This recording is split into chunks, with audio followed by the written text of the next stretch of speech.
Mesdemoiselles et messieurs, bonjour. Nous nous trouvons donc pour une série de cours d'ostéologie, en l'occurrence d'ostéologie du crâne. Ce cours comprendra une série de 10 séances et nous allons commencer aujourd'hui par la voûte du crâne, avec tout d'abord quelques rappels d'anatomie générale, donc confère les cours que nous avons faits sur ces généralités, à la fois d'ostéologie et à la fois de la tête et du cou. Le crâne a une morphologie très complexe parce qu'il s'agit d'un volume et donc il va falloir appréhender quelque chose qui n'est pas classiquement et facilement représentable sur un plan du tableau ou plan d'une feuille ou plan d'un livre. Et ces séries de cours seront en quelque sorte hybrides, combinant à la fois la méthode classique de dessin à la craie au tableau, avec des photographies donc de plans de ces dessins faits en cours magistraux, car les dessins sont fondamentaux pour l'apprentissage et la mémorisation de l'anatomie. Et donc, après la phase d'observation, puisqu'il s'agit bien ici d'une science morphologique, l'anatomie, après l'observation, il faut pouvoir en sortir les grandes lignes et pouvoir soi-même reproduire le dessin. Tant qu'on n'arrive pas à dessiner la structure, on ne l'a pas comprise, on ne l'a pas mémorisée. D'où cette grande importance du trait, un trait, une idée. Et d'autre part, le cours sera hybride car il va combiner aussi des photographies de pièces osseuses, d'os sec, de crâne, car en effet, pour comprendre le crâne qui est complexe tridimensionnellement, il est nécessaire d'avoir un crâne sous la main, sous les yeux. D'ailleurs, classiquement, tout étudiant en médecine avait un crâne. Il y a maintenant d'autres possibilités que d'avoir un crâne réel, avec de très bons moulages. Malgré tout, le crâne réel garde une place tout à fait fondamentale dans cet apprentissage. C'est là les travaux pratiques et il faudrait en gros finalement suivre le cours tout en ayant le crâne sous la main pour comprendre ces dispositions volumiques, spatiales. Et aussi, nous combinerons dans cette série de cours de l'imagerie, c'est-à-dire essentiellement basée sur les rayons X, radiographie et scanner. Nous sommes là donc dans ces rappels d'anatomie générale. Tout d'abord, la terminologie. En terminologie anatomique internationale, des termes latins cranium, cranii. En latin, cranium, c'est le crâne. En grec, et le terme latin vient du grec ici, c'est cranion. Aussi, on peut rappeler que cranios désigne le casque. Ceci va bien sûr amener au radical cranio ou crani. En anglais, on peut rappeler skull et en allemand schädel, c'est une même origine très ancienne, une racine qu'on appelle proto-indo-européenne de façon schématique, donc skull, skolt, skelt, et qu'on retrouve effectivement de façon très différente de la lignée grecque et latine que l'on retrouve en terminologie française. Cette ostéologie du crâne, nous pouvons rappeler, c'est de l'anatomie générale, qu'il est constitué par 21 os, 16 paires, c'est-à-dire droit-gauche, et 5 impairs. Et ce crâne est différent de la mandibule. Il y a parfois des ambiguïtés et dans les livres et dans les définitions. La mandibule ne fait pas partie du crâne. Ceci se voit très bien, on l'a vu dans les cours d'anatomie générale et évolutive, puisque d'abord le crâne apparaît, et ceci vient former le taxon des craniates. Et ce n'est que secondairement qu'apparaît la colonne vertébrale, c'est-à-dire les vertébrés, puis la mandibule qui va caractériser la lignée des gnatostomes. Donc, d'un point de vue évolutif, très clairement, le crâne ne comprend pas la mandibule. L'imagerie du crâne, on peut le rappeler, puisque en pratique, bien entendu, il y a plusieurs intérêts au crâne. Il peut y avoir l'intérêt anthropologique, archéologique, où là, on va effectivement trouver lors de fouilles ou lors d'études biologiques, on va avoir un crâne isolé, mais en pratique, en médecine, bien sûr, ce sera un crâne qui sera sur un patient, sur un individu vivant. Et ici, eh bien, ce sont les rayons X qui vont être prédominants, comme pour tout le système osseux, puisqu'il y a une grande charge calcique et qui vont faire une opacité par rapport aux rayons X.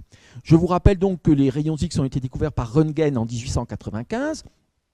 Il y a donc plus d'un siècle, et que ceci a révolutionné, bien entendu, et l'anatomie et la clinique. Puis, grâce aux rayons X, a été développé par des moyens informatiques reposant sur des modèle mathématique, le scanner, qu'on appelle aussi tomodensitométrie, TDM, en anglais, Computed Tomography, CT ou CT scan. Ceci va permettre des coupes et des reconstructions tridimensionnelles avec une très grande finesse, et ceci va le plus souvent remplacer en pratique la qualité des radiographies.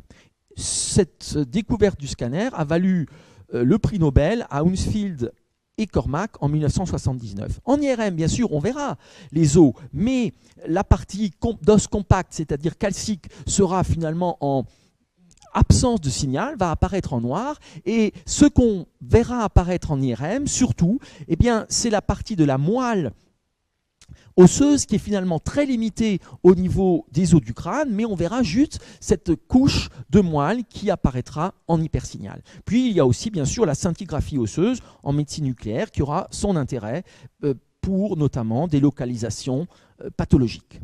Voici ici ces radiographies très classiques du crâne, donc où nous retrouvons l'aspect que nous avons vu déjà tout à l'heure, et ici de profil, et l'incidence de face, donc ces incidences tout à fait classiques. Même si, je vous l'ai dit, dans un certain nombre de cas, on va maintenant, dès qu'on peut avoir accès, faciliter l'accès au scanner. Voilà ici une image, puisque nous allons étudier ici la voûte aujourd'hui, donc une image de la voûte. Suivant le fenêtrage que l'on fait, des réglages, on va dire des paramètres de l'image, nous pouvons avoir une image où on va favoriser la visualisation des parties molles, ici de l'encéphale par exemple, avec le liquide qui apparaît ici ventriculaire en absence de signal, et ici la voûte qui va apparaître de façon en hyperdense. Et ici, lorsqu'on règle une fenêtre osseuse, on va avoir donc une absence d'image pour l'encéphale, mais en fenêtre osseuse, on va distinguer la partie corticale de la partie médulaire, corticale externe, corticale interne. Et donc là, bien entendu, suivant les réglages au niveau du scanner, on aura une étude spécifiquement osseuse et en particulier de la voûte.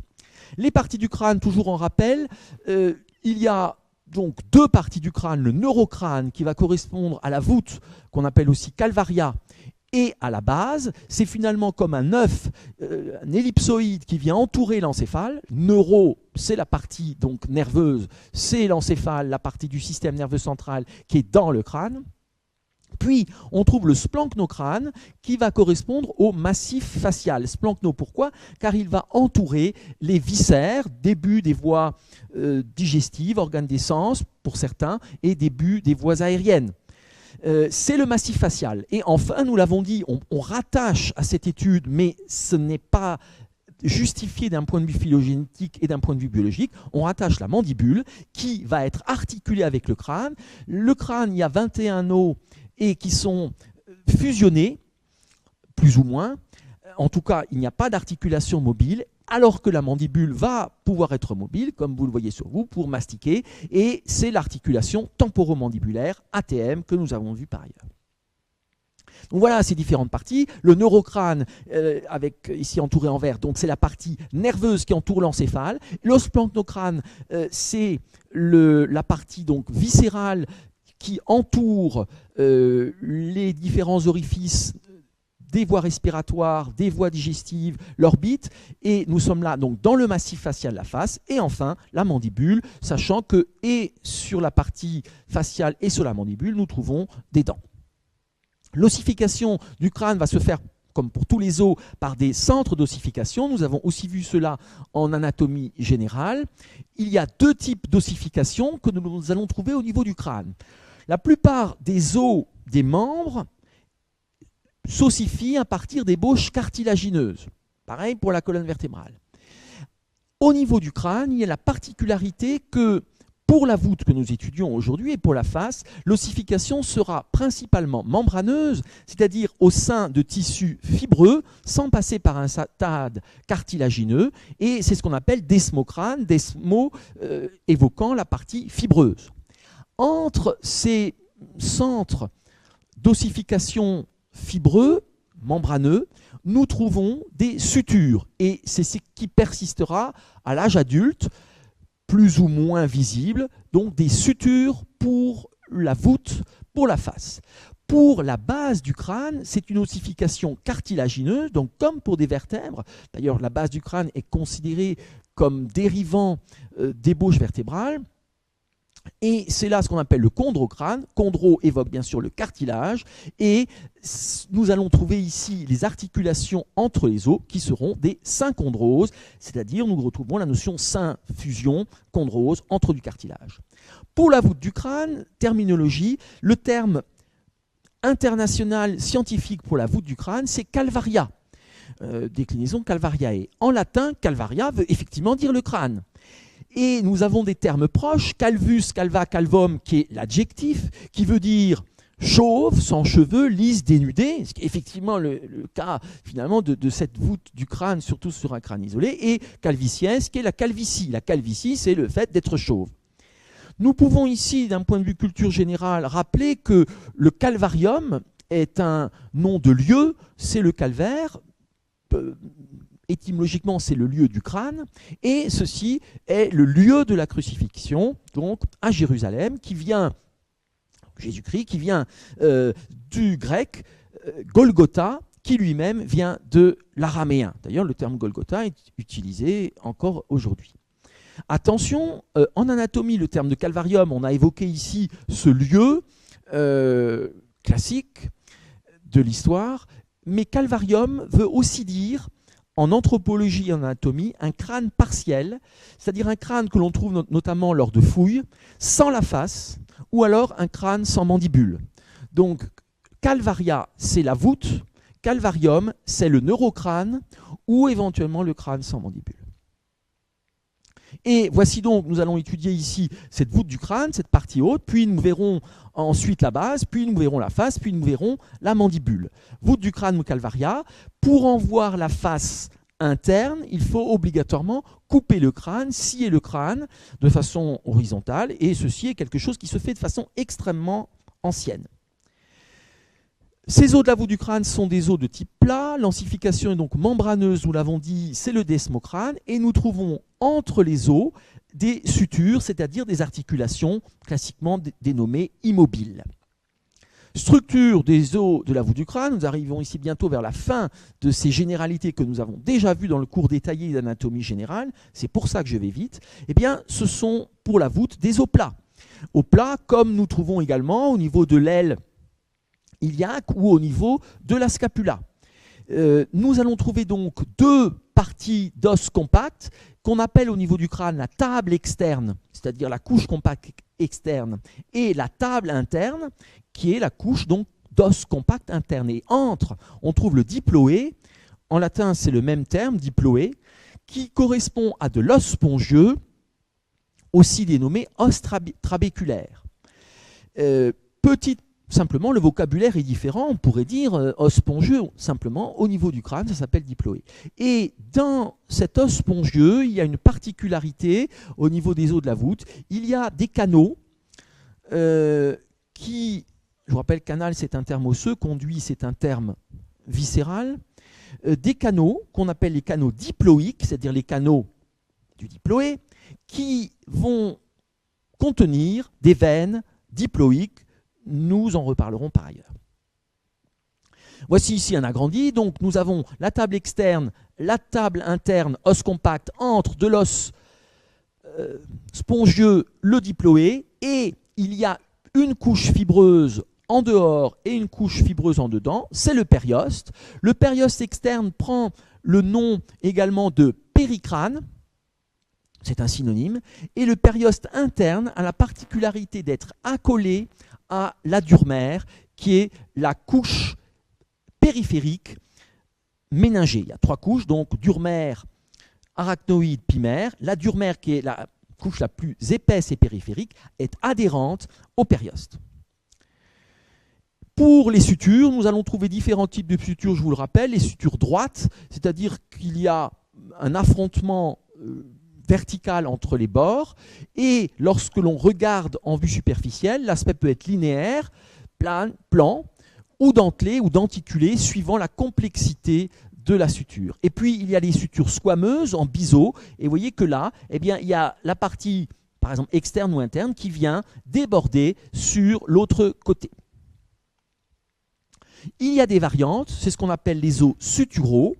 Anciennement, on les appelait les os wormiens. D'ailleurs, ce terme est encore très souvent utilisé en pratique, même si ce n'est pas un terme repris dans la terminologie internationale. Ces os wormiens, pourquoi ? Parce que ce sont les os de Worm, on disait aussi Wormius, qui est un anatomiste qui a décrit cela, donc Worm, 1588-1654. Donc les os suturaux, ce sont des petits centres d'ossification supplémentaires qu'on trouve au niveau des sutures, qui peuvent parfois être assez spectaculaires et qui sont des variantes de la normale, qui là aussi ont été très étudiées. Nous en verrons quelques-uns. Les os constitutifs de la voûte du crâne, donc, qui nous retient aujourd'hui, 4 os constitutifs, un pair, donc ça fait 2, plus 2 impairs, donc ça fait 4, l'os frontal, les 2 os pariétaux droit et gauche, et l'os occipital. Nous trouverons également quelques os qui participent de manière partielle à la constitution de la voûte. Pour la description anatomique de la voûte, mais aussi du crâne, il y a au minimum 5 vues qui seront nécessaires pour bien comprendre les choses, et qui sont 5 vues selon les plans anatomiques de référence. Confère là aussi ce cours d'anatomie générale sur les plans de référence et les actes de référence. Une vue latérale, une vue antérieure, une vue postérieure, une vue supérieure, une vue inférieure. Ce sont les différents côtés d'un cube, sachant que pour la vue latérale, elle peut être droite ou gauche. En terminologie internationale, on parle de norma, norma lateralis, norma frontalis, norma occipitalis, norma superior, on peut aussi dire norma verticalis, ou norma inférieure. Ce sont des synonymes que l'on retrouve dans la littérature scientifique internationale.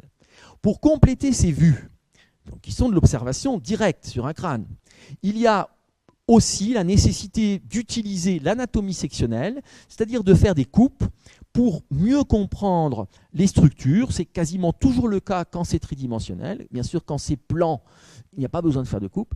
Ceci aide à la compréhension et aussi à la visualisation en pratique clinique. Ces coupes se font essentiellement suivant les plans anatomiques de référence. Plus rarement, on fera des coupes obliques dans certaines portions, par exemple comme l'os temporal ou l'oreille moyenne et interne. Voilà ces vues que nous allons construire. Donc je le rappelle, pour bien maîtriser l'anatomie, c'est la maîtrise du schéma. Ces schémas se construisent par étapes, il faut les maîtriser soi-même et c'est là que l'on comprend les choses. Mais il faut, comme il s'agit d'un volume, pouvoir aussi jouer avec les différentes vues et retrouver les structures sur les différentes vues et les reconstituer. Donc nous verrons cela étape par étape, ce qui fait qu'il y aura beaucoup, on va dire, de répétitions, mais classiquement, repetitio est mater studiorum, c'est-à-dire la répétition est la mère des études. Donc on reprendra volontairement ces schémas, complétés progressivement et utilisés pour que petit à petit, eh bien, on se familiarise avec ce crâne. Donc nous ferons une vue latérale droite, norma lateralis. On aurait pu faire la gauche. D'ailleurs, les anglo-saxons utilisent plutôt le côté gauche. Nous ferons une vue antérieure, ici donc de la voûte isolée. Nous ferons une vue postérieure ou norma occipitalis. Donc, nous allons progressivement étudier cela et méthodiquement, c'est le propre de l'anatomie. Il y a un vocabulaire qui est complexe, l'étymologie va aider, et il y a ensuite une lecture suivant une grille hiérarchisée.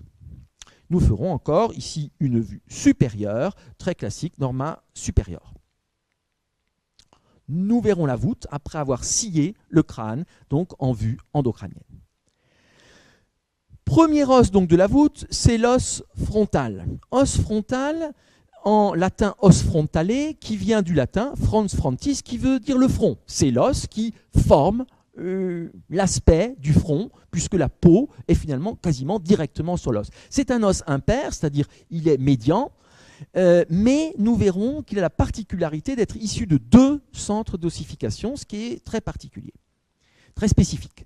Voilà ici cette vue antérieure et nous allons la construire progressivement, étape par étape, ce qui va nous permettre à la fois de pouvoir le dessiner, le redessiner pour le maîtriser. Il faut passer par cet aspect kinesthésique de la main qui conduit un crayon ou un stylet sur une tablette ou une craie sur un tableau, qui va permettre une mémorisation très différente qu'une lecture passive ou de regarder passivement des diapositives. Il faut être actif dans cet apprentissage. Voilà la vue terminale et nous allons la regarder progressivement. Nous allons tout d'abord regarder ici, en commençant par partie ici tout inférieure de l'os frontal en prenant le côté droit, et ce sera globalement à peu près symétrique. Nous avons ici le bord supra-orbitaire. Supra, ça veut dire au-dessus, orbitaire, donc l'orbite, c'est la partie que vous pouvez palper, ceci est palpable sur vous, à la partie haute de l'orbite, donc au-dessus de la paupière supérieure, au niveau donc, du sourcil, supra au-dessus, orbitaire.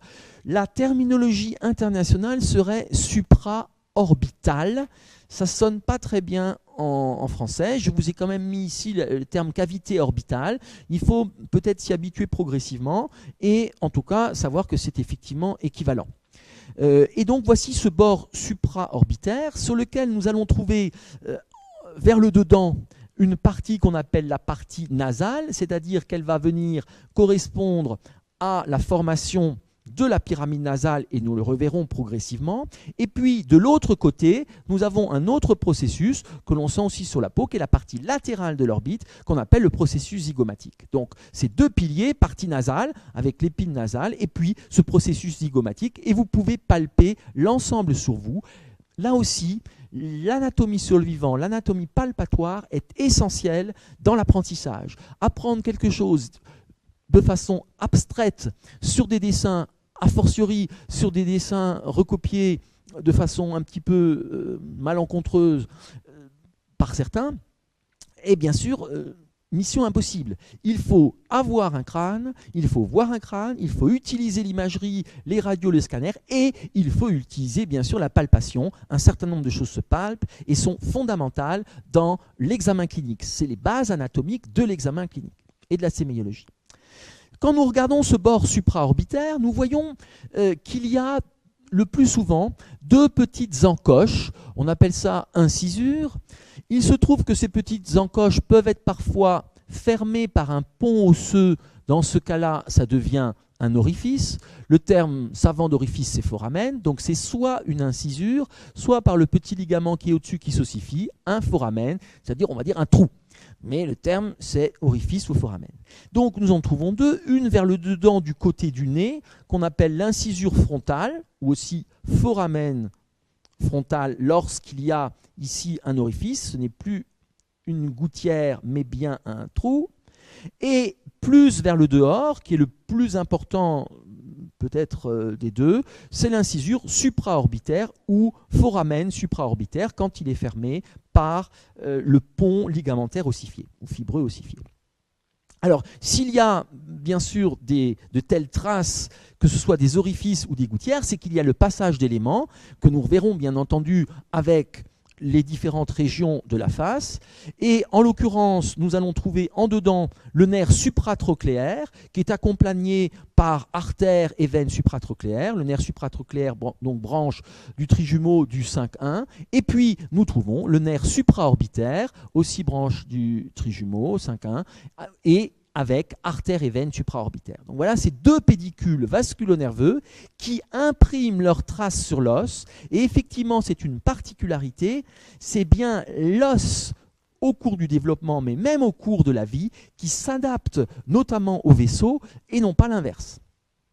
Les vaisseaux, l'os s'organise. Je vous rappelle que l'os est bien sûr vivant, c'est-à-dire qu'on a l'impression quand on voit un os sec de voir une pierre, mais en pratique, vous n'avez pas le même tissu osseux au bout d'un an. C'est un perpétuel mouvement de construction et de reconstruction de cet os. Ce qui fait qu'une fracture se consolide par exemple.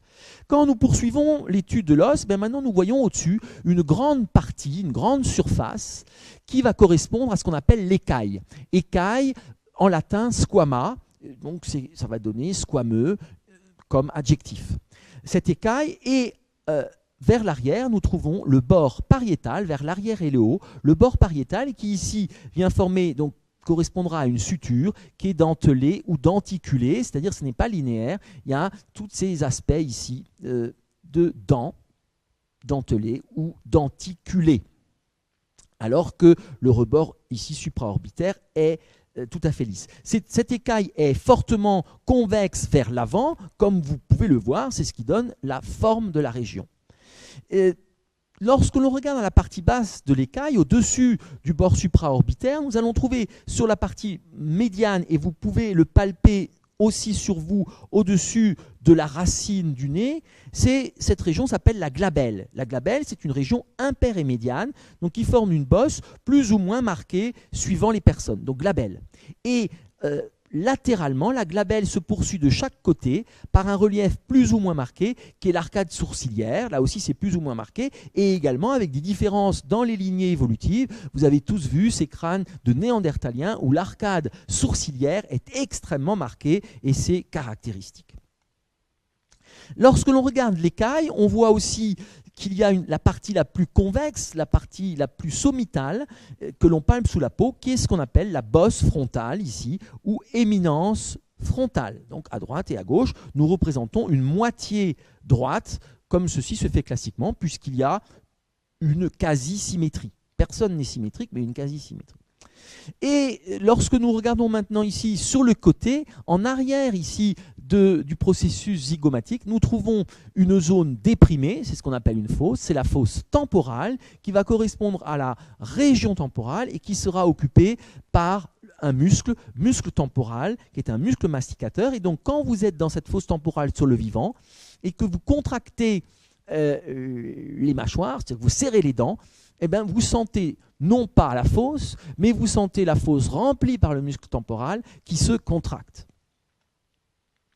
Si nous regardons un petit peu plus l'ensemble en mettant ici le bord supraorbitaire gauche, nous voyons, en retrouvant cette ligne médiane, ici, nous voyons la glabelle, donc ce relief, arcade sourcilière droite, et nous voyons sous la glabelle, nous voyons en général une suture qui est petit morceau de suture, qui est le vestige de la suture métopique. Nous reverrons cette suture avec les centres d'ossification tout à l'heure. Ceci vient du grec, nous le redirons, métopion, c'est la région du front. Donc suture métopique, nous la comprendrons plus tard avec l'ossification.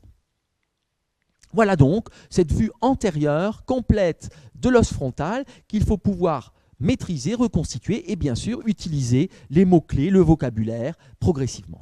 Nous allons construire parallèlement, au fur et à mesure, une vue supérieure. Donc ici, l'os est isolé, c'est peut-être un tout petit peu difficile de voir, mais nous avons vu l'image complète et nous allons la compléter progressivement. Voilà cet os frontal en vue supérieure qui forme donc la partie antérieure, on pourrait dire le pôle antérieur du crâne.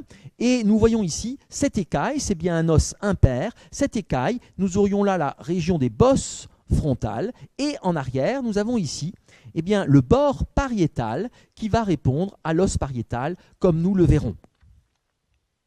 Et nous construirons progressivement une vue latérale. Donc nous prendrons une vue latérale droite. L'avant est ici à droite. Voici le processus, la partie nasale. Voici ici le processus zygomatique. Voici ici la fosse temporale qui sera occupée par le muscle temporal.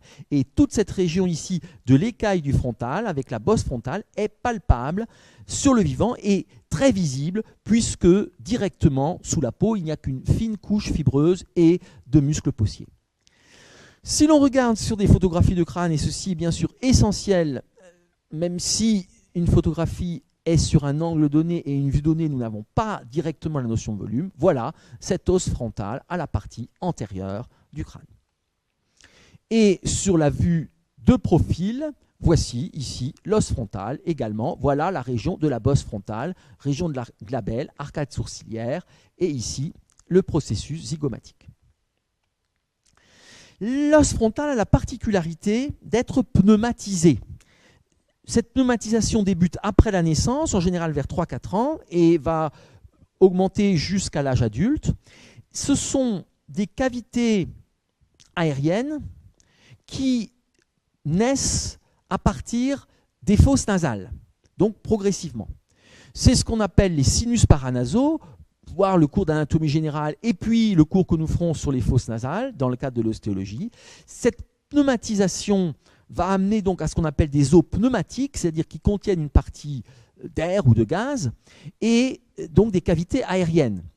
Ceci va avoir plusieurs avantages et un des avantages est probablement d'alléger les os. Bien entendu, l'os compact est lourd, alors que si vous avez de l'air, ceci va vous donner un allègement qui n'est pas négligeable dans les contraintes musculaires. Mais il y a d'autres avantages à ces sinus confèrent des cours de physiologie et de réel.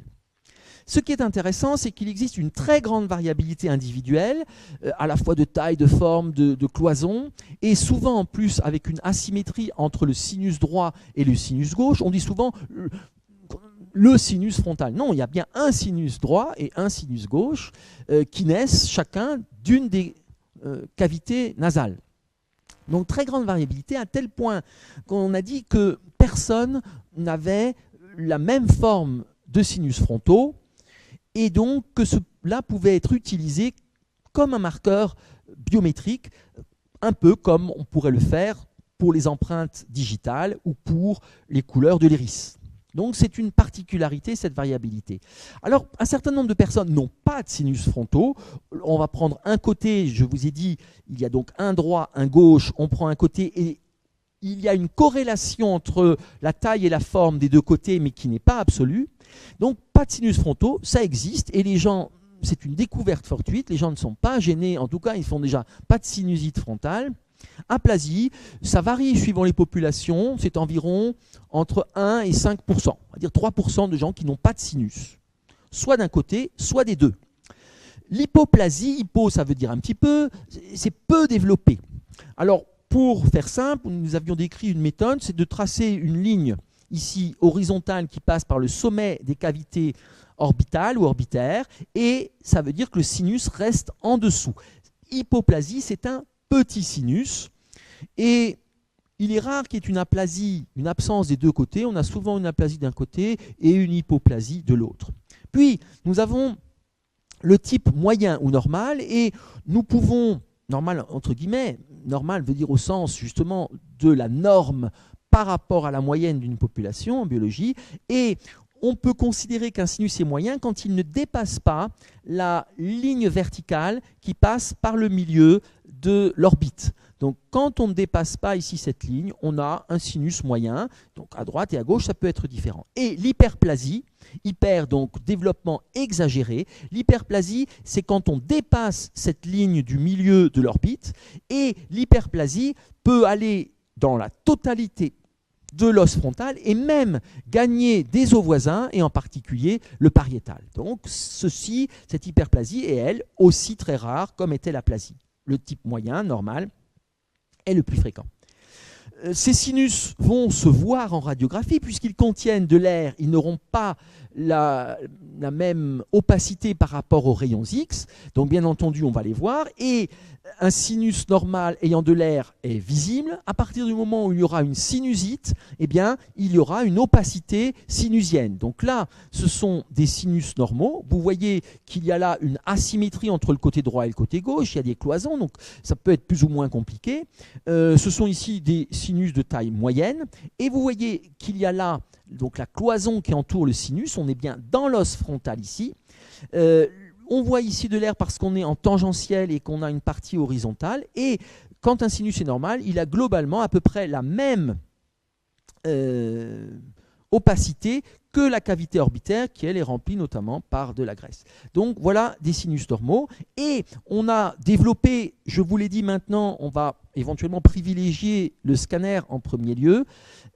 On avait inventé toute une série d'incidences extrêmement pertinente et judicieuse et intéressante d'un point de vue de la compréhension de la morphologie du crâne. Et c'était ici l'incidence sinusienne dite de Blondeau. Donc on incline à peu près de 25 degrés. Donc au lieu d'être de face stricte, c'est quelque chose qui est oblique par rapport au plan de référence dit plan orbitoméatal. Et ceci permet de très bien développer la morphologie sinusienne. Ici, ils sont de relativement petite taille, et vous voyez transparence normale avec à peu près la même densité, opacité que l'orbite. Nous reverrons cela avec les cavités nasales. Deuxièmement, l'os pariétal. Je vous rappelle donc que c'est un os pair, il y en a deux, os pariétal droit, os pariétal gauche. Nous en décrirons un. En l'occurrence, la tradition en France est de décrire le côté droit. Si vous ouvrez des livres anglo-saxon, américain, anglais, c'est le côté gauche qui est en général décrit. L'os pariétal, c'est facile, en latin, c'est la même chose, os parietale, et en latin, Paries, parietis veut dire le mur, la muraille. C'est donc le mur latéral osseux du crâne. Pair, donc droit-gauche.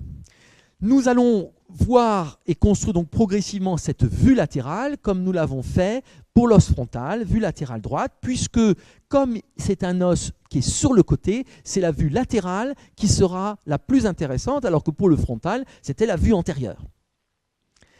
Nous allons ici voir cette vue latérale en isolant l'os pariétal. Voici cet os qui finalement a une forme un petit peu rectangulaire, sachant que sa surface va être fortement convexe vers l'extérieur, puisque l'ensemble du crâne est ellipsoïde. Voilà cet os, et nous sommes ici sur la face externe en vue latérale. Cet os, donc, puisqu'il est globalement rectangulaire, va présenter 4 bords, et c'est tout d'abord un bord qui est supérieur et médian sur le plan médian, qui est le bord sagittal. Ce bord sagittal est médian et va finalement répondre à l'os pariétal du côté opposé. C'est la ligne du milieu, la ligne de démarcation entre le côté droit et le côté gauche, donc bord sagittal. Nous trouvons ensuite le bord frontal, qui est le bord antérieur. Puis nous trouvons le bord occipital, qui est le bord postérieur. Et enfin, vers le bas, en simplifiant, nous trouvons le bord squameux, qui va correspondre à l'os temporal. Et il y a ici un aspect particulier, car c'est une suture en biseau. Et donc, on voit le plan incliné de jonction entre les deux os, alors qu'ici, ce sont des sutures qui sont de type plane, simple. En revanche, vous voyez qu'il y a un aspect qui va être très variable aussi suivant les individus, dentelé, c'est-à-dire ce sera une suture dentelée ou denticulée, plus ou moins complexe, éventuellement des os suturaux, pareil pour le bord occipital. Si nous regardons donc cette face externe, toujours, je vous l'ai dit, elle est fortement convexe vers vous, vers l'extérieur, comme vous pouvez le sentir, car l'os pariétal est entièrement palpable à travers la peau. Il y a du tissu fibreux, légèrement une couche de muscle possier, et vous pouvez donc palper l'ensemble de l'os frontal. Eh bien, ici, vers l'arrière, il y a la partie la plus convexe ici, qu'on va appeler la bosse pariétale, on peut aussi dire éminence pariétale. Et lorsque l'on regarde l'os, on va voir 2 lignes qui correspondent d'une part à une insertion musculaire et d'autre part à une insertion de fascia, donc de l'enveloppe fibreuse du muscle. C'est la ligne temporale supérieure et la ligne temporale inférieure, qui sont globalement parallèles et concaves vers le bas. Ces lignes temporales, donc, qui correspondent à des insertions musculaires, en dessous, ce sera la région de la fosse temporale. Pourquoi ligne temporale? Parce que c'est le muscle temporal qui vient s'insérer ici sur l'os pariétal. Les insertions musculaires laissent le plus souvent des traces plus ou moins marquées sur l'os. Puis nous trouvons de taille variable, nous trouvons vers l'arrière, un petit peu en arrière de la bosse frontale, un orifice, donc terme scientifique est foramen, qu'on appelle le foramen pariétal. Si on dit orifice, c'est qu'il passe quelque chose. Il y en a peu au niveau de la voûte, il y en aura surtout au niveau de la base, et dans le foramen pariétal ne passe finalement pas quelque chose de fondamental d'un point de vue fonctionnel. C'est une veine qu'on appelle veine émissaire et qui appartient au système des veines diploïques, c'est-à-dire ces veines qui sont dans l'épaisseur du spongieux, dans l'épaisseur de la voûte du crâne. La particularité, c'est que ces veines vont communiquer avec les sinus veineux de la dure mère, ces sinus qui sont donc dans la cavité endocrânienne et finalement directement en contact avec le système nerveux central. Confère le cours de neuroanatomie. Voilà cette vue latérale complète de l'os pariétal qu'il faut maîtriser, et donc étape par étape, et chaque trait a une signification. Et voici donc cet os pariétal que nous avons vu en vue latérale isolée. Le voici maintenant sur la vue latérale droite que nous construisons progressivement. Nous avons construit l'os frontal et nous rajoutons ici l'os pariétal. Il y a donc une jonction entre l'os frontal et l'os pariétal. C'est ce qu'on appelle la suture coronale. Suture coronale, donc, qui serait la suture fronto-pariétale ou pariéto-frontale, qui vient du latin corona, qui veut dire couronne ou cercle. En effet, si vous regardez, avec l'autre côté, ça va faire une couronne ou un cercle sur la tête. La suture coronale que l'on voit, qui va être dentelée avec, ou denticulée, donc plus ou moins complexe, et avec l'âge, on va dire classiquement au-delà de 50 ans, eh bien, il y aura une fusion partielle. Donc quand vous trouvez la suture extrêmement visible sur un crâne, c'est que c'était un sujet jeune, c'est difficile de dater à un an près. En revanche, quand c'est complètement fermé, on peut imaginer que c'est un sujet âgé. Donc c'est une indication en archéologie, en anthropologie. Voici cet os pariétal sur la vue antérieure. Bien entendu, ce n'est pas la vue idéale. La vue antérieure, c'est, je vous rappelle, la norma frontalis, c'est donc bien le front. Mais on voit sur les côtés les os pariétaux qui viennent former la plus grande largeur de la voûte. Os pariétal droit, os pariétal gauche, que l'on représente ici en complétant la vue. Et nous trouvons donc la suture coronale en forme de cercle ou de couronne, corona, la suture coronale ou fronto-pariétale ici, qui vient entourer l'écaille du frontal et que l'on trouve à droite et à gauche, puisque l'os frontal est impair. Et ensuite, en arrière, on trouvera la suture sagittale entre l'os pariétal droit et l'os pariétal gauche, comme on va le voir sur la vue supérieure. Voici cette vue supérieure donc, que nous construisons également progressivement. Nous avons vu la vue supérieure de l'os frontal avec ici donc l'écaille, les bosses frontales. Et voici les deux os pariétaux, os pariétal droit, os pariétal gauche. Ici, les foramen pariétaux, ces veines émissaires. Et il y a donc une suture qui va séparer l'os pariétal droit et l'os pariétal gauche. Cette suture est globalement impaire et médiane sur le plan sagittal médian et elle va avoir un trajet plus ou moins complexe, donc suture de type dentelé ou denticulé. Et là aussi, avec l'âge, on aura des synostoses, des fusions partielles qui vont se faire au niveau de cette suture. Suture sagittale ou interpariétale. Nous retrouvons cela sur donc, la photographie du crâne. Je vous l'ai dit, rien ne vaut avoir un vrai crâne sous la main. Os frontal, et voici ici l'os pariétal droit avec ici la bosse pariétale. Et sur la vue de profil, voici ici eh bien, l'os pariétal et voilà l'orifice, voilà le foramen pariétal où passera cette veine émissaire. Nous passons maintenant au dernier os, qui est l'os occipital. Os occipital, en latin os occipitale, donc en terminologie internationale latine os occipitale, et en latin occipitium, on peut dire aussi occiput, signifie l'arrière de la tête, et en traduction aussi le terme occiput est utilisé en français, même si ce n'est plus obligatoirement d'utilisation courante aujourd'hui. Et occiput vient en fait de ob, qui veut dire pour, en plus ou près d'eux, et de caput. Donc ob caput a donné finalement occiput, caput qui veut dire la tête. Caput, capitis. C'est un os impair de nouveau, comme l'os frontal. Et pour la voûte, ce ne sera finalement qu'une petite partie de l'os occipital, la partie la plus simple, qu'on appelle écaille de l'occipital, en terminologie internationale, squama occipitalis. Donc on retrouve toujours écaille, squama et l'adjectif qui sera squameux. Donc nous verrons la poursuite de l'os occipital avec la base ensuite. C'est un choix. On peut étudier l'os occipital isolément. Je pense qu'il est beaucoup plus intéressant d'un point de vue clinique de voir les ensembles fonctionnels. C'est ici la voûte. Également, comme pour le frontal et le pariétal, cet os occipital, nous pourrons le palper, surtout pour la partie de la voûte, donc l'écaille, nous pourrons le palper sur le vivant. Ce n'est pas sur la vue latérale qu'on le verra le mieux, c'est comme pour l'os frontal. Là où on verra le mieux l'os occipital, eh bien, c'est sur la vue postérieure. Et voici cette vue postérieure complète et que nous allons construire progressivement, je vous rappelle, étape par étape, c'est fondamental. Voici donc cet os occipital vu de l'arrière, et nous sommes là uniquement dans la partie qui va appartenir à la voûte et qui a un aspect triangulaire tout à fait caractéristique, avec une pointe ici supérieure, impaire et médiane. Cette partie de l'occipital s'appelle donc, nous l'avons dit, l'écaille, squama occipitalis, et va se prolonger vers le bas, vers la base, ou en tout cas, on va dire une région de transition vers la base, et ce sera la partie latérale droite et la partie latérale gauche de l'os occipital. cette partie, cette surface est également convexe, maintenant convexe vers l'arrière.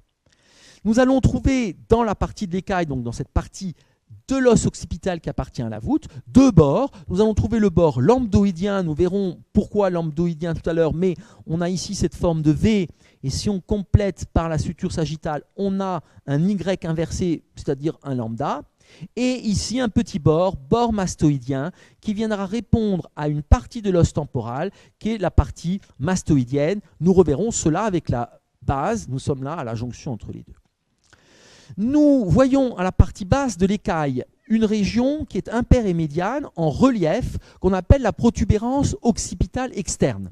Vous allez très bien la sentir sur vous-même. Alors, bien sûr, si on a, moi j'ai des cheveux très courts, donc c'est facile. Si on a des cheveux longs, il faut aller chercher au milieu des cheveux. Mais sur la ligne médiane, donc à la partie basse, c'est donc la jonction entre l'écaille et la base du crâne, vous sentez une bosse. Cette bosse, c'est la protubérance occipitale externe. Elle est plus ou moins développée. Chez certaines personnes, c'est relativement lisse. Chez d'autres, c'est carrément une pointe ou un crochet. À tel point qu'il arrive que des gens, tout d'un coup, n'avaient jamais senti ça et palpent une boule et ont l'impression qu'ils ont une tumeur.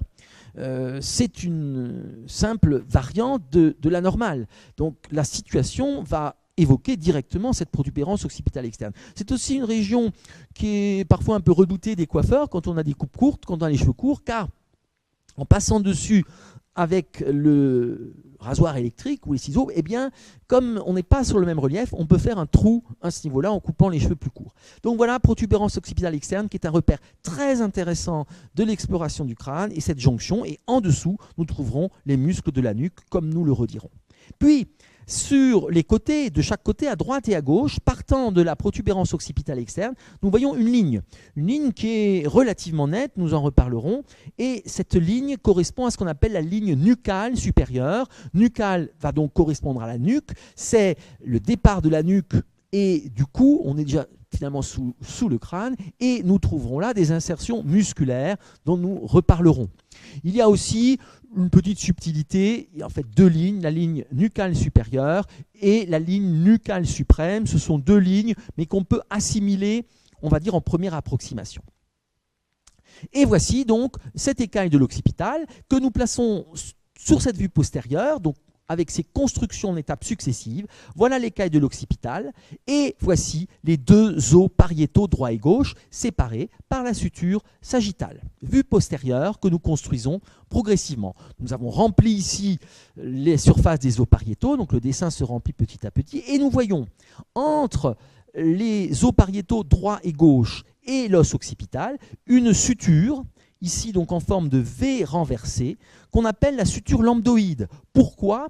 Car elle vient finalement avoir la forme d'un Y renversé lorsqu'on prend ici la suture sagittale. Suture sagittale, donc une barre verticale, et ici la bifurcation en V, c'est-à-dire c'est un Y inversé, et ceci eh bien, est similaire à la lettre grecque lambda, et bien sûr, il s'agit ici d'un lambda minuscule, puisque le lambda majuscule, c'est un L. Donc, suture lambdoïde, en forme de lambda, oïde, qui ressemble au lambda. Suture lambdoïde entre les pariétaux et l'occipital, on pourrait l'appeler occipito-pariétal ou pariéto-occipital.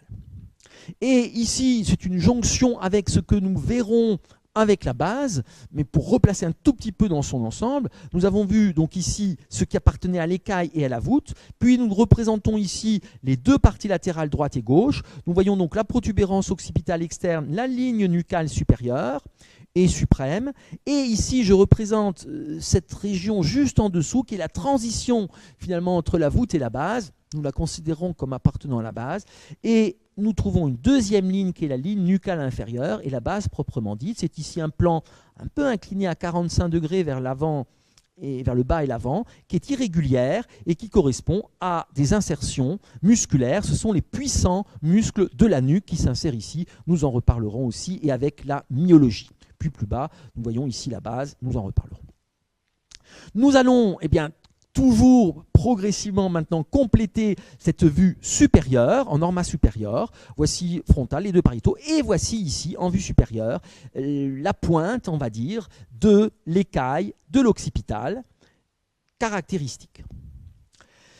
Il y a assez fréquemment au niveau de cette région de la suture lambdoïde des os suturaux, un ou plusieurs, dont je vous rappelle anciennement ovormien, et en l'occurrence, quand il est ici au niveau de la pointe de l'écaille, c'est ce qu'on appelle l'os lambdatique. Os lambdatique, on est bien au niveau de la suture lambdoïde.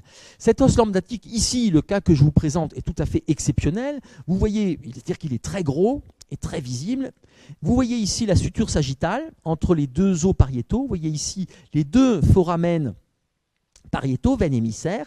Ici, normalement, ce serait un V. Et on a ce centre d'ossification supplémentaire qui reste isolé, qui forme donc, on va dire, un os supplémentaire. C'est un os sutural ou os vormien, mais là, il est particulièrement spectaculaire, de forme losangique. Cet os lambdatique a une quarantaine de synonymes. On l'appelle aussi l'os épactal. On l'appelle aussi os des Incas, car il a une fréquence, ça c'est un cas rarissime, c'est 1 pour un aussi bel os, c'est 1 sur 2000 ou 3000. Mais en fréquence, un os lambdatique, c'est quelques pourcents de gens, mais dans des populations péruviennes anciennes, on monte jusqu'à 20, 30, 40% de fréquence, ce qui fait qu'on a appelé ça l'os des Incas. Mais on l'appelle aussi l'os de Goethe, et à Strasbourg, bien entendu, on y est particulièrement sensible, puisque Goethe, qui est un très grand homme de l'histoire allemande, à la fois philosophe, scientifique, homme d'État, a fait 1 an et demi d'études à Strasbourg et donc 1770-72 et a notamment suivi des cours d'anatomie et s'étant intéressé finalement presque à tout, culture encyclopédique de l'époque, a décrit cet os et étudié dans le cadre évolutif. Donc ici, os sutural assez spectaculaire en vue postérieure du crâne. Cet os occipital, le voici donc sur le crâne ici en 3 quarts antérieurs, frontal, pariétal, occipital, et on le voit mieux ici sur la vue latérale, frontale, pariétale, occipitale, avec ici la protubérance occipitale externe et la ligne nucale supérieure, ici la ligne nucale inférieure, et puis la base que nous étudierons dans le prochain cours. Nous allons évoquer les quelques autres os du crâne qui participent partiellement à la constitution de la voûte. Ce sont des os de la base, mais dont la partie supérieure va se trouver lorsqu'on fait une coupe horizontale du crâne. Voici cette vue complétée où nous allons donc trouver comme os supplémentaire l'os temporal. En l'occurrence, ce ne sera qu'une toute petite partie de l'os temporal qui est un os très complexe. C'est la partie squameuse ou écaille, comme nous avions ici la partie squameuse ou écaille de l'occipital et comme nous avons vu ici l'écaille de l'os frontal. Donc la partie squameuse de l'os temporal, et nous allons trouver qui est beaucoup plus réduit en surface, l'os sphénoïde, et en l'occurrence ce sera une petite partie de l'os sphénoïde, qui est là également un os très complexe, et sans doute le plus complexe du crâne, os sphénoïdal, et en l'occurrence c'est une petite partie, la partie supérieure, de la grande aile de l'os sphénoïdal. Donc voilà ces portions qui vont être vues sur la voûte du crâne. Si nous regardons avec ces os complémentaires les sutures, je vous rappelle donc la suture coronale entre le frontal et le pariétal. Voilà la suture coronale en forme de couronne ou de cercle, comme le dit son étymologie corona. Ici, la suture lambdoïde, nous n'en voyons que la partie droite, mais c'est un V, nous l'avons vu, avec en plus la suture sagittale, nous avons un Y inversé ou lambda. Donc ces sutures, nous les connaissons. Et comme il y a des os supplémentaires, nous trouvons des sutures supplémentaires. Et ensuite, en dessous, nous serons sur la base du crâne et ce seront des synchondroses. Nous allons trouver vers l'avant, tout d'abord ici l'os sphénoïde. Et entre l'os sphénoïde, la grande aile, et l'os frontal, nous trouvons une suture ici qu'on appelle la suture sphénofrontale. J'ai mis un tiret parce que ça facilite la lecture. Théoriquement, aujourd'hui, et dans les recommandations de langue française, mais surtout en terminologie internationale, il n'y a pas de tiret. Donc si vous le lisez en latin, en anglais, donc dans une revue scientifique internationale, ce sera en un seul mot. C'est un peu moins facile dans l'apprentissage. Donc ce n'est pas la règle actuelle. En revanche, d'un point de vue apprentissage, mémorisation et pédagogique, c'est quand même bien de mettre le tiret. Donc la suture sphénofrontale, qui comme l'indique son nom, est entre l'os sphénoïde, grande aile, et l'os frontal. Puis nous allons trouver ici, et nous verrons qu'il y a une grande variabilité à ce niveau, nous trouvons ici une suture qui est courte, voire parfois absente, nous le verrons, entre l'os pariétal et le bord supérieur de la grande aile. C'est ce qu'on appelle la suture sphénopariétale. C'est facile, c'est le nom des sutures. Là aussi, j'ai mis un tiret. Puis nous allons trouver une suture entre le bord postérieur de la grande aile, ici, donc entre le sphénoïde et le temporal. C'est la suture sphénosquameuse. Pourquoi ?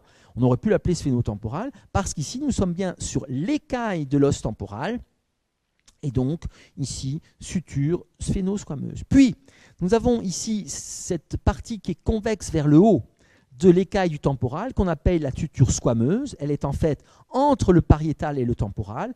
Pourquoi on l'appelle squameuse? D'une part, parce qu'on est bien là sur l'écaille du temporal, donc c'est la suture de l'écaille du temporal, mais aussi parce qu'elle est en biseau et qu'elle forme vraiment une écaille, comme l'écaille d'un poisson. Suture squameuse, donc entre le pariétal et le temporal. Et enfin, ici, poursuivant la suture lambdoïde, nous trouvons une portion qu'on appelle la suture pariétomastoïdienne, qui est cette région ici, pariétomastoïdienne qui est ici, cette suture pariétomastoïdienne correspondra à une partie de l'os temporal, qui est la partie mastoïdienne, mastoïde ou mastoïdienne, que nous reverrons. Si nous regardons ces petits os complémentaires sur la vue antérieure de la voûte, c'est-à-dire que nous avons maintenant la vue complète constituée progressivement, c'est complexe quand on la voit du premier coup, mais si on le fait étape par étape, c'est finalement extrêmement facile. Donc il faut aller étape par étape. Eh bien, nous trouvons ici, venant compléter, la grande aile du sphénoïde et ici l'écaille de l'os temporal. Et nous avons la totalité de la voûte en vue antérieure. Et bien sûr, ensuite, on va compléter avec la face, avec la base, et vous aurez tout le crâne. Mais il faut aller progressivement. Et voici la vue postérieure, que nous complétons donc avec l'os temporal. Voici ici la partie donc de l'écaille, sachant que l'os temporal est un os extrêmement complexe, que nous verrons de façon simplifiée avec la base. Et donc voici ici, eh bien, frontal, pariétal, occipital. Voici ici l'écaille du temporal, et voici ici le sphénoïde, sa grande aile. Sur la vue de profil, le frontal, le pariétal, l'occipital, et nous avons rajouté ici la grande aile du sphénoïde, qui sera surtout sur la base du crâne, et ici le temporal, l'écaille du temporal, qui est un os complexe et qui contient notamment l'oreille moyenne et l'oreille interne. Nous allons maintenant faire une petite synthèse, nous allons faire une vue d'ensemble de la voûte, et là aussi, c'est exactement ce que nous avons vu, simplement nous le reprenons de façon un peu différente, et ce qui est important, c'est bien la construction du dessin, je le répète, je ne le répéterai jamais assez. Donc tout d'abord, nous allons voir la face externe de la voûte, c'est celle que nous avons faite, c'est la vue exocrânienne également. Donc nous l'avons vu, nous le reprenons simplement de façon non plus par os, mais en voyant la voûte et en dessinant, en reconstituant la vue supérieure exocrânienne, qui pourrait être bien sûr une question en tant que telle. Voici donc dans cette vue l'os frontal, tout d'abord, nous l'avons vu. Puis nous pouvons rajouter les deux os pariétaux droit et gauche, vu que l'on construit progressivement, et encore, bien sûr, on saute des étapes. C'est l'avantage d'un diaporama, de gagner du temps dans de la construction de lignes et de traits et de surfaces. Et voici ici la voûte complète avec l'os occipital. Lorsque l'on regarde cette vue supérieure, je vous rappelle, on peut l'appeler norma superior ou norma verticalis, eh bien nous retrouvons donc les sutures, c'est cette synthèse, nous retrouvons les sutures, la suture coronale ici, qui est entre le frontal et pariétal droit, pariétal gauche, et qui vient former ici une courbe convexe vers l'arrière, c'est la couronne ou cercle, d'où son nom, corona, suture coronale. Puis ici, nous trouvons la suture lambdoïde entre les deux pariétaux droit et gauche et l'écaille de l'occipital, donc en forme de V renversé et formant un Y avec la suture sagittale, c'est la suture lambdoïde. Et nous trouvons ici la suture sagittale, qu'on peut aussi appeler finalement la suture interpariétale. Mais le terme officiel actuel, c'est bien suture sagittale. Donc c'est une suture, comme son l'indique, qui est sur le plan sagittal médian, qui est impair et médiane, avec une complexité de tracé des dents plus ou moins marquées ici. Voilà donc les os et les sutures sur cette vue supérieure. Et nous retrouvons ici cela sur une photographie en vue supérieure du crâne. Il y a bien sûr de nombreuses variabilités suivant les gens. Voici la suture coronale. Vous voyez cet aspect ici qui est très complexe, variable suivant les gens. Et voici ici la suture sagittale qui est exceptionnellement complexe. Elle est en partie synostosée ici, c'est-à-dire que ce n'est plus un sujet de 18-20 ans, a priori. Et ici, les deux foramen pariétaux pour les veines émissaires. Nous présentons ici ces éléments sur une coupe sagittale médiane de la voûte. Ce sont des vues que nous utiliserons notamment par ailleurs, et aussi en neuroanatomie. Voici ici l'os frontal, donc convexe vers l'avant, l'écaille. Voici ici le pariétal, l'os pariétal. Et voici ici l'os occipital. Bien sûr, si on était sur la ligne le plan sagittal médian strict, on serait ici sur la suture sagittale et finalement on ne verrait pas d'os, on serait dans la suture. Mais en pratique, vous avez vu que cette suture est très complexe, donc finalement on voit toujours de l'os. Nous allons maintenant voir la face interne de la voûte. On dit aussi, c'est le terme officiel, on peut aussi dire vue endocrânienne ou vue inférieure. Pour la voir, il faut couper le crâne. Donc une section horizontale du crâne, ça se fait de façon extrêmement ancienne, soit pour des rituels, soit ensuite pour des études anatomiques. Cette section, nous la représentons ici. C'est uniquement le plan de section où nous retrouvons donc un aspect ellipsoïde, elliptique. Nous avons ici en avant l'os frontal, convexe vers l'avant. Nous avons ici les deux os pariétaux droit et gauche, et en arrière, nous avons l'os occipital. Et nous allons bien sûr trouver ici les sutures entre les os. Donc ça, c'est strictement le plan de coupe, c'est ce qu'on verrait sur un scanner, et c'est l'image qu'on a présentée au tout début avec l'image d'anatomie générale du scanner. Sur cette coupe, donc on est là vraiment sur un plan, cette coupe horizontale de la voûte, nous retrouvons les sutures, donc suture coronale, suture lambdoïde, à droite, à gauche. Et maintenant, nous remplissons cette vue inférieure, c'est-à-dire que nous avions le contour qui est ici une partie coupée de la voûte, c'est bien un os plat qui est courbe. Et voici ici en avant l'os frontal, voici ici les deux pariétaux droit et gauche, voici ici l'écaille de l'occipital, mais vu maintenant par le dessous, il faut scier le crâne pour cela. Nous voyons sur cette vue endocrânienne un sillon. Sillon peut dire aussi gouttière. En latin, gouttière, c'est sulcus, et donc a été traduit en sillon. C'est la même chose pour les sillons de l'encéphale, sulcus. Et ce sillon part de l'avant et vient progressivement s'élargir de l'avant vers l'arrière. Il est globalement sagittal et médian, et très caractéristique. C'est donc une gouttière, c'est en creux. S'il y a un sillon, on sait que cela correspond à quelque chose. Comme son nom l'indique, c'est facile, ceci va correspondre au sinus longitudinal supérieur. C'est un sinus veineux de la dure mère. Sinus de la dure mère, c'est un système veineux très particulier que nous avons étudié avec la neuroanatomie et avec les méninges, dont nous voyons ici la trace. De chaque côté, là aussi, nous construisons donc progressivement de chaque côté de la ligne médiane, donc de chaque côté du sillon du sinus longitudinal supérieur, nous trouvons des petites fossettes, des petites régions un peu irrégulières qui sont réparties à droite et à gauche de la ligne médiane, qu'on appelle les fossettes granulaires. On les appelle aussi les fossettes arachnoïdiennes, et le terme classique, c'était un nom propre, c'était les fossettes de Pacchioni, ce qu'on appelle un éponyme, Pacchioni, qui est un anatomiste donc, qui a décrit ces fossettes pour la première fois, ou en tout cas un des premiers. Qu'est-ce qu'il y a dans ces fossettes? Il y a ce qu'on appelle les granulations arachnoïdiennes. On appelle aussi ça les granulations de Pacchioni. Ces granulations arachnoïdiennes, comme on l'indique, vont correspondre à des structures qui appartiennent à l'arachnoïde, qui est une des trois couches ou membranes méningées. Je vous avais dit dure mère, arachnoïde, pimère. Et donc c'est ici une particularité qui n'est pas obligatoirement totalement comprise, mais qui a un rôle dans la résorption du liquide cérébrospinal. Voici ici ces granulations. Et comme ce sont des fossettes, bien entendu, il y a moins d'épaisseur d'os. Et donc, ceci se verra sur une radiographie et à distinguer de quelque chose qui serait pathologique. C'est la disposition ici qui va évoquer ces granulations. Nous allons également, complétant cette vue, trouver sur les côtés des sillons qui sont des sillons vasculaires. Le terme officiel, c'est sillon de l'artère méningée moyenne. C'est de l'artère méningée la plus importante. Comme son nom l'indique, c'est une artère qui vient vasculariser les méninges, en l'occurrence la dure-mère. Nous l'avons étudié avec la neuroanatomie des méninges. On pourrait encore l'étudier de façon plus détaillée. Là aussi, si ce sont des sillons, c'est qu'il se passe quelque chose dedans. En l'occurrence, ce sont des branches de l'artère méningée moyenne, comme le nom l'indique. Ces branches rayonnent depuis l'entrée de l'artère méningée moyenne dans la base du crâne, rayonnent sur la voûte, et l'image classique était un petit peu en branche de figuier.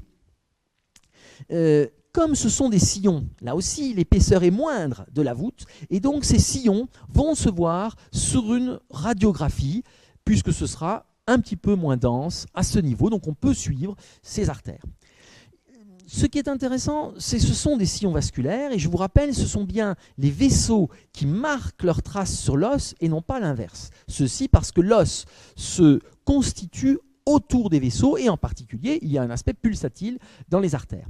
Mais, même aujourd'hui encore, il y a une discussion sur l'origine de ces sillons. La terminologie indique artère méningée moyenne, mais certains auteurs, et non des moindres, ont dit qu'il s'agissait en fait de traces veineuses. Toujours est-il qu'il y a un pédicule de toute façon artériel et veineux au niveau de la dure-mère. Il y a une certaine discussion. Ce qui est certain, c'est que ce sont des sillons vasculaires avec une arborescence à partir de l'origine de l'artère méningée. Voici ici cette voûte en vue interne ou inférieure, endocrânienne.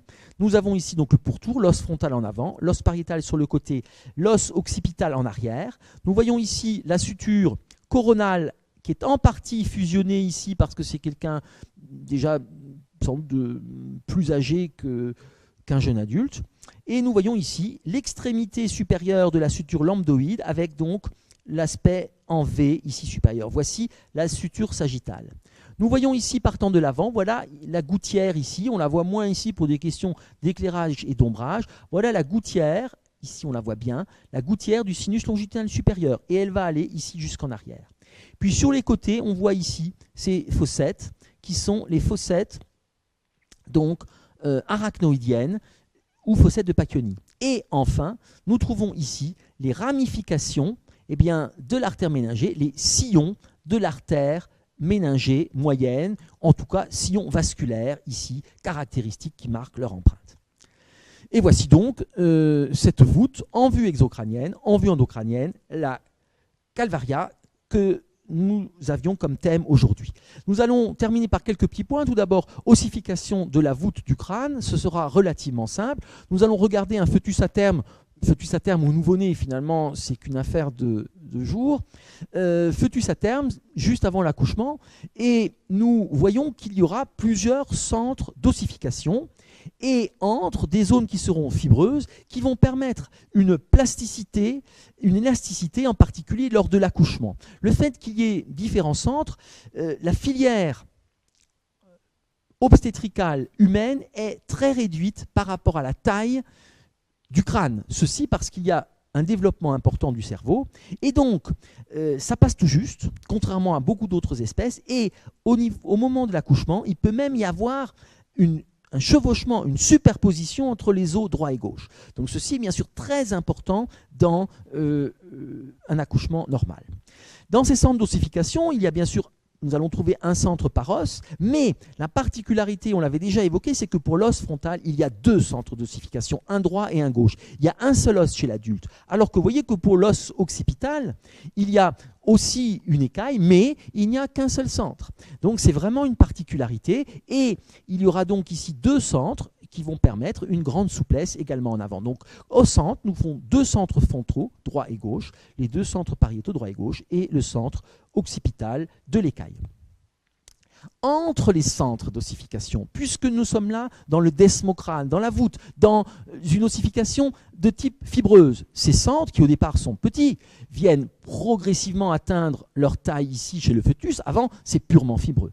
Mais entre les plaques ici osseuses, entre ces centres osseux d'ossification, eh bien, nous trouvons du tissu fibreux qui est représenté ici en vert, donc qui sera entre les os frontaux, entre les os pariétaux, entre les os occipitaux. Et ceci va nous mener à la description des sutures et des fontanelles, tissus fibreux et donc, bien sûr, transparents aux rayons X. Nous retrouvons les grandes sutures que nous connaissons, c'est-à-dire la suture coronale, qui va séparer ici le côté frontal du côté pariétal. Et la particularité, c'est qu'il y a ici en plus la suture médiane entre les deux points, les deux centres frontaux. Et ici, la suture lambdoïde en forme de Y avec la suture sagittale. Et donc, puisqu'il y a deux centres frontaux, il va y avoir une suture sagittale médiane qui est finalement dans la prolongation d'une suture que l'on trouve sur toute la face et que l'on trouve ici entre les os pariétaux. Et cette suture, qu'on pourrait appeler interfrontale, s'appelle la suture métopique. Suture métopique, qui est donc une suture transitoire, qui vient du grec métopion, métopion qui signifie front. Donc effectivement, c'est la suture du front. Mais si on regarde un petit peu plus loin, met, c'est au milieu, et opique vient de ops, opis, qui est la région de l'œil, la région oculaire.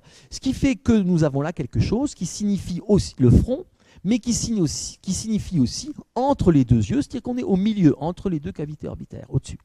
Donc, suture métopique. Cette suture va disparaître par, on dit fusion, le terme scientifique anatomique c'est synostose, syn, on réunit, ostose, des parties osseuses, on réunit par de l'os. Donc cette fusion se fait vers 2 ans. Donc cette suture est visible jusque vers 2 ans, et notamment sur une radiographie, nous aurons là du tissu fibreux et donc transparent. Mais à titre de variante, c'est ce qu'on appelle les variantes de la normale, il y a une persistance chez 1 à 3% des adultes. Ce n'est pas négligeable. C'est assez spectaculaire car du coup, vous avez deux os frontaux et vous avez ici cette suture qui vient croiser la suture coronale. Et ça donne ce qu'on appelait un crâne croisé, c'est-à-dire que nous trouvons ici une croix sur le crâne. C'est à la fois c'est beau et c'est quand même assez spectaculaire, donc on le reconnaît tout de suite une fois qu'on sait ce que c'est. Bien sûr, comme cette suture qui persiste chez l'adulte est transparente aux rayons X, et donc il ne faut pas la confondre avec une fracture après un traumatisme par exemple, c'est une variante de la normale. Et maintenant, après les sutures, nous allons trouver des régions qui sont plus larges, qui forment des surfaces qu'on appelle les fontanelles. Fontanelles, en latin, en terminologie anatomique internationale, c'est fonticulus, déclinaison en fonticuli. Fonticulus qui vient du latin fons, fontis, qui est la source, la fontaine, et le suffixe culus qui veut dire petit. Donc, c'est les petites fontaines, les petites sources. Pourquoi ? Parce que déjà, c'est du tissu fibreux ici. Mais pourquoi fontaine? Eh bien, chez le nouveau-né, et chez le nourrisson, vous avez ici du tissu fibreux, vous avez la peau, donc c'est mou. Mais si vous percez, eh bien, juste en dessous, vous avez le liquide cérébrospinal qui entoure le cerveau, qu'on appelait anciennement liquide céphalorachidien. Ce qui fait qu'effectivement, quand vous percez à ce niveau, vous avez de l'eau qui coule. C'est le liquide cérébrospinal. Inutile de vous dire que ce n'est pas obligatoirement idéal quand ça arrive par accident. Donc ici, comme c'est du tissu fibreux, comme je vous l'ai dit, et puis vous le savez, vous avez tous eu des bébés autour de vous, eh bien, c'est palpable. C'est dur au niveau des centres d'ossification, et là, au milieu, vous avez, et donc surtout en avant ici, vous avez une zone qui est fibreuse, la peau fibreux, et dessous l'eau, et dessous le liquide cérébrospinal, et dessous l'encéphale. Comme il s'agit de tissu fibreux, d'une part, ça sera transparent en rayons X sur une radiographie, mais surtout, ça va être utile parce qu'on peut faire des échographies. Les ultrasons de l'échographe ne franchissent pas l'os. C'est un obstacle absolu, donc une réflexion totale du faisceau ultrasonore. En revanche, le faisceau ultrasonore passe dans le tissu fibreux, ce qui veut dire que tant qu'il y a des fontanelles, et on verra en gros jusque vers 2 ans, tant qu'il y a ici une fontanelle, on peut mettre une sonde d'échographe et on peut donc voir le cerveau. C'est ce qu'on appelle l'échographie transfontanellaire. Dès qu'il y a une avancée en croissance osseuse, il y a la fermeture et donc on ne pourra plus faire cette échographie transfontanellaire. C'est bien sûr assez spectaculaire de pouvoir regarder avec un échographe le cerveau. Fœtus à terme, et donc ce serait aussi vrai chez le nouveau-né et chez le nourrisson. Nous avons dit les fontanelles, fonticulus au singulier, fonticuli au pluriel. Et donc il y en a deux, une en avant, une en arrière. La plus grande est en avant et s'appelle la fontanelle antérieure. C'est le terme officiel, c'est le terme anatomique, fonticulus antérieur. Et cette fontanelle antérieure, synonyme, on l'appelle aussi fontanelle bregmatique. Nous verrons pourquoi le terme de bregma tout à l'heure, enfin en fin de cours dans un instant, et dans un cours suivant. On l'appelle aussi la grande fontanelle. C'est effectivement la plus grande. Vous voyez qu'elle a un aspect losangique. Elle est située entre les deux os frontaux droit et gauche, les deux centres d'ossification, puisqu'il y a un os frontal à la fin, et les os pariétaux. Grande fontanelle. Cette fermeture, qu'on dit fermeture, correspond en fait donc à une synostose, une fusion, se réalise entre 8-9 mois et 24 mois, c'est-à-dire 2 ans. Donc c'est le créneau dans lequel on peut faire des échographies transfontanellaires et où vous sentez cette région molle. C'est bien sûr une zone de fragilité. Et puis, vous avez, une fois que vous avez le crâne complet, c'est solide. Vous avez ici ensuite la fontanelle postérieure qui est beaucoup plus petite. D'ailleurs, on dit souvent la petite fontanelle. Elle est beaucoup plus petite de surface et on l'appelle aussi la fontanelle lambdatique puisqu'elle est située au niveau de la suture lambdoïde, c'est-à-dire entre les deux os pariétaux et l'os occipital. Elle a, elle, une forme triangulaire. Et comme elle est petite, et aussi parce qu'elle a moins d'importance dans la croissance du crâne, du cerveau, de l'encéphale, elle se ferme plus tôt. Et donc cette synostose se fait vers 2 mois. Donc je rappelle, la première, c'est beaucoup plus tard, 9 mois à 24 mois. C'est variable suivant les individus, suivant les nourrissons. Donc ici vers 2 mois, c'est-à-dire très tôt. Et comme elle est plus petite, on a beaucoup plus de mal à la sentir. Celle que vous sentirez, bien sûr, c'est la fontanelle antérieure, la grande fontanelle. Voici ici un crâne de nouveau-né. Alors ça a toujours un petit peu un aspect particulier parce que l'éruption dentaire ne s'est pas faite. Donc on pourrait avoir un petit peu un aspect comme un crâne de vieillard, mais ce qui nous intéresse, ce n'est pas ici la face, c'est bien la voûte. Nous voyons ici les 2 centres d'ossification frontaux. Nous sommes là peu après la naissance. Nous voyons ici la suture entre les 2 os frontaux interfrontales, qui est donc la suture métopique, qui vient donc, métopion, le front, ou entre les 2 yeux, opique. Et nous trouvons ici eh bien, la grande fontanelle, avec du tissu fibreux, qui ici c'est un os sec, a en partie disparu, et cette forme losangique, la grande fontanelle, ou fontanelle bregmatique, qui se ferme entre 9 mois et 24 mois, 2 ans. Parmi les tout derniers points, la variabilité individuelle de la forme du crâne. En effet, et c'est là extrêmement schématique, on pourrait tenir des heures là-dessus, lorsque vous regardez le crâne en vue supérieure, mais aussi du coup en profil, vous allez voir qu'il y a des crânes qui sont plus ou moins allongés, et donc avec un aspect plus ou moins elliptique allongé. Comment quantifier cela? Eh bien, le plus simple, et bien sûr très élémentaire et très schématique, c'est ce qu'on appelle l'indice d'allongement. Cet indice d'allongement va correspondre précisément ici à ce qu'on appelle l'indice crânien. Un indice d'allongement, c'est quoi pour une ellipse? Eh bien, c'est le rapport entre la longueur et la largeur. Voici ici la vue supérieure. On prend la longueur maximale. Ça va aussi correspondre au diamètre sagittal. On prend la largeur maximale, c'est ce qu'on peut aussi appeler le diamètre transversal, on pourrait l'appeler bipariétal, ici on pourrait l'appeler fronto-occipital, et donc on va faire le rapport entre la largeur et la longueur. Voilà l'indice crânien, voici la formule, donc c'est vraiment élémentaire d'un point de vue géométrique, caractériser quelque chose d'elliptique ou d'ovoïde. Largeur maximale du crâne divisé par longueur maximale du crâne fois 100. On pourrait ne pas le multiplier par 100, mais c'est vrai qu'on a plus de facilité quand c'est multiplié plutôt qu'inférieur à 1. Sinon, ce serait inférieur à 1. Une autre formulation, c'est exactement la même chose, simplement des synonymes, eh bien, c'est diamètre transversal maximal sur diamètre sagittal. Et comme je vous l'ai dit, le plus souvent, on le multiplie par 100, mais d'un point de vue strictement mathématique, ça n'a pas d'intérêt de le multiplier par 100, c'est la même chose. Donc, là aussi, c'est de la géométrie élémentaire. Si l'indice crânien était ou est de 100%, ça signifie que la largeur et la longueur sont pareilles. Largeur sur longueur, identique. On a donc 1 multiplié par 100, ça fait 100%. Et encore, pour 100 n'est peut-être pas... ça fait 100, exactement. pas de valeur vraiment pour un indice. Et donc nous voyons ici que cela donne un cercle. Par définition, un cercle a le même rayon dans les deux plans transversaux, dans les deux directions, ici sagittale et transversale. Cette forme circulaire n'existe pas dans l'espèce humaine. Je l'ai représentée simplement pour bien rappeler ces bases élémentaires de géométrie. En revanche, lorsque l'indice va être inférieur à 100, alors le pourcent n'est pas obligatoirement juste d'un point de vue strictement mathématique, on va dire inférieur à 100, mais 100% c'est ce qu'on dit souvent en pratique, ça veut dire que la largeur est inférieure à la longueur. La largeur est inférieure à la longueur et donc vous avez quelque chose qui est inférieur à 1, multiplié par 100, c'est inférieur à 100. En pratique, c'est toujours ce que l'on va trouver. Et suivant la valeur, on a décrit, et là aussi on classe ces crânes, c'est quelque chose là d'hyper schématique et élémentaire, il y a plus de catégories que ça, et surtout, c'est réducteur de ne prendre que cet indice, mais on a la disposition moyenne, qu'on appelle mésocéphale, ou aussi la mésocéphalie. Ici, l'index, l'index, alors je vous ai dit le pourcent, on le rajoute souvent, mais n'a pas obligatoirement de sens, c'est de 75 à 80, donc c'est une définition, c'est ce qu'on appelle la mésocéphalie. Méso, milieu, céphale, c'est la tête, donc c'est la disposition normale. Donc on a 75-80%.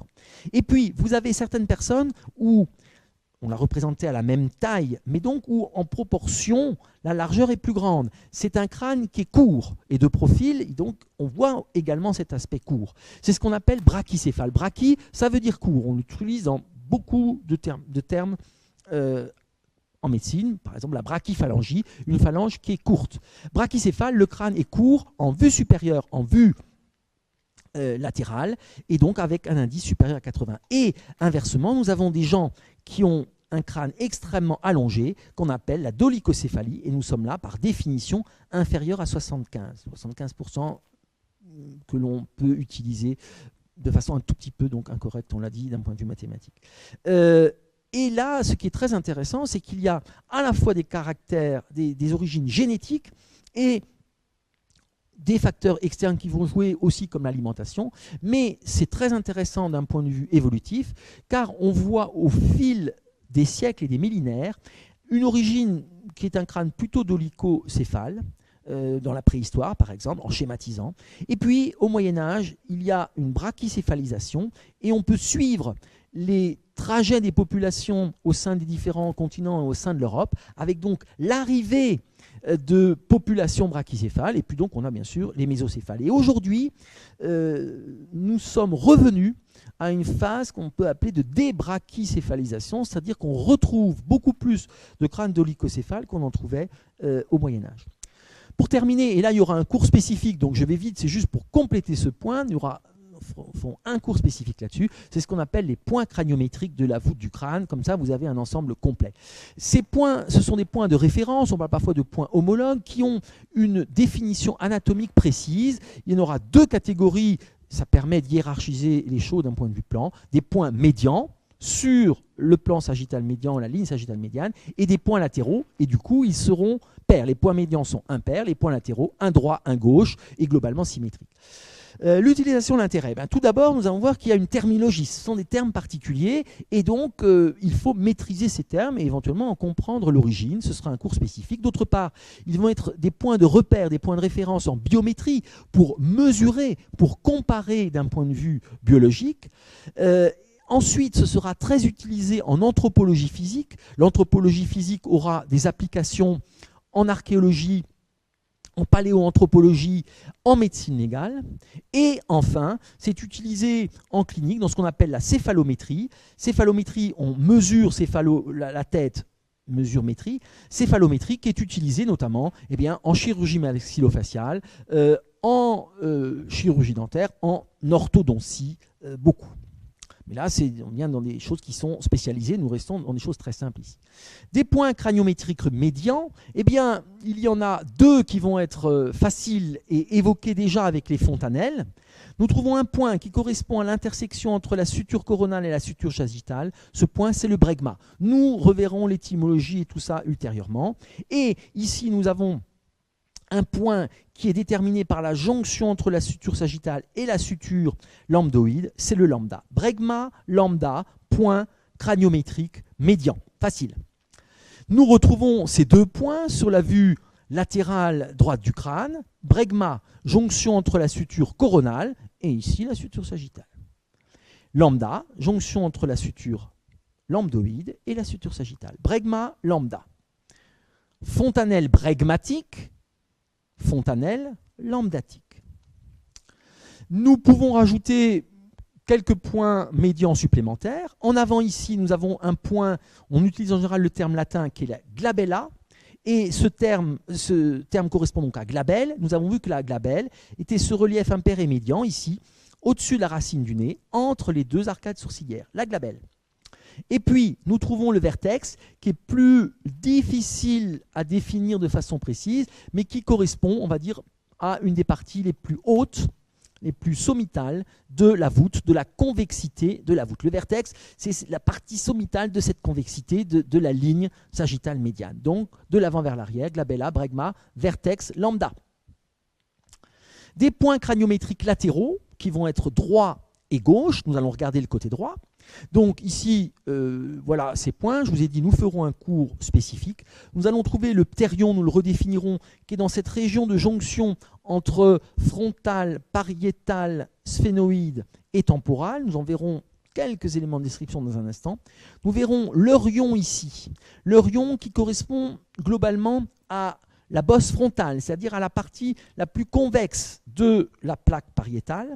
Et nous trouvons l'astérion, nous reviendrons encore une fois, je vous ai dit un cours là-dessus, qui va correspondre ici à cette jonction en Y entre le pariétal, le temporal et l'occipital. Nous y reviendrons, c'était simplement pour compléter et terminer ce cours sur la voûte du crâne. Et nous allons évoquer ici cette région du pterion.